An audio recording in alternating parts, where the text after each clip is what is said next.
Hi, this is John Reed, Reed Family Bacon, and today we talk about strawberry brownies. Come with me.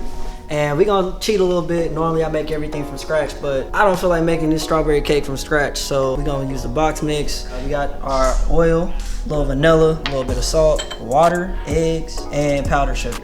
And with all brownies and cakes, you literally just throw everything in the bowl itself. Your water, oil, the vanilla, throw in the salt. Now I'm gonna do the powdered sugar last, just so I know everything gets mixed up correctly. So before you add your powdered sugar, it should look similar to like your normal brownie mix at this point. The last ingredient to go in is your powdered sugar. Once you have it all mixed together, I am using a little bit of force behind this because again, it's a thicker paste, not like a cake. So even though you did use a box mix, it'll still turn out pretty well.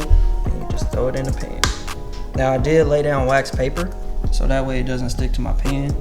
So I'm spreading out the brownie mix so that way one part doesn't cook faster than the other, because if you don't, it will burn. Once you spread it all out into your pan, it should turn out like this. Consistency, like not moving when you move it. You'll put it in the oven for about 25-30 minutes. If you put it in there too long, it will turn black, so wish me luck. Even though it's a box mix, it's still here.